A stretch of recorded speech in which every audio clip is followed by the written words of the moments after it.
Olá, graça e paz. Quero compartilhar mais uma palavra com vocês. Está no Evangelho de Mateus, capítulo 17, a partir do verso 24, que diz assim: Quando Jesus e seus discípulos chegaram a Cafarnaum, os coletores de impostos de 2 dracmas vieram a Pedro e perguntaram: O mestre de vocês não paga o imposto do templo? Sim, paga, respondeu ele.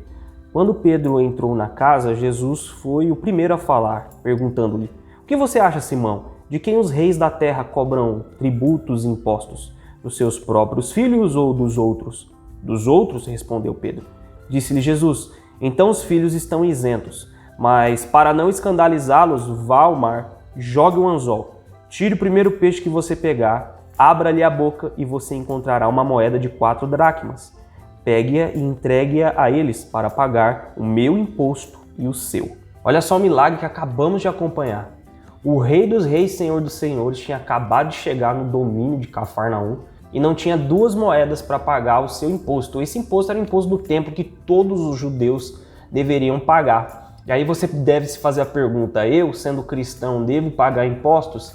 Segundo o que está escrito aqui, Jesus, mesmo sendo o Rei dos Reis e Senhor dos Senhores, não deixou de pagar o seu imposto. E esse é o único milagre que Jesus faz em benefício próprio.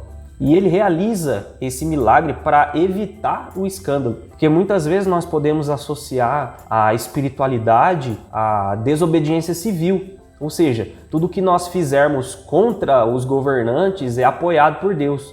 Mas não é isso que Jesus está ensinando para a gente. Jesus diz que o cidadão comum deve exercer o seu direito de cidadania. E um desses direitos é pagando impostos. O que nós somos contra são os impostos desmedidos, os juros, a usura. Isso nós condenamos. E pode ter certeza que o Estado, o governo que é levantado por Deus, ele vai sofrer o juízo, ele vai passar pelo crivo de Deus e ele vai ser cobrado.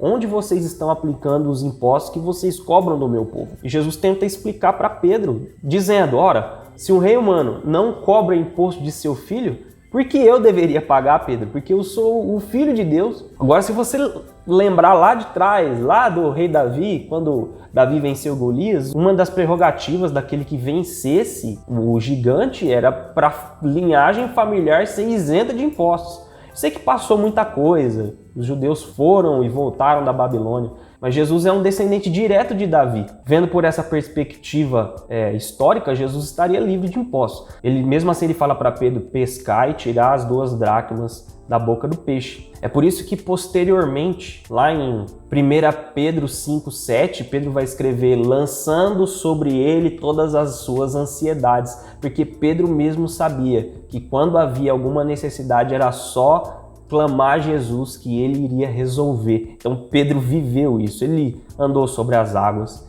ele teve a sogra curada, ele pescou maravilhosamente 2 vezes, então ele sabia o que estava escrevendo com propriedade. Então, mesmo que você esteja revoltado, que você fica de janeiro a maio para pagar impostos, continue pagando seu imposto, mas clame a Deus dizendo: Senhor, seja feita a tua justiça, supra a minha necessidade, porque o Senhor é bom. Não desanime, o Senhor está do nosso lado e Ele vê todas as situações e todas as injustiças que nós passamos. Então creio que o nosso Senhor pode realizar um milagre esse ano nas nossas vidas. Deus te abençoe, tenha um bom dia e até mais.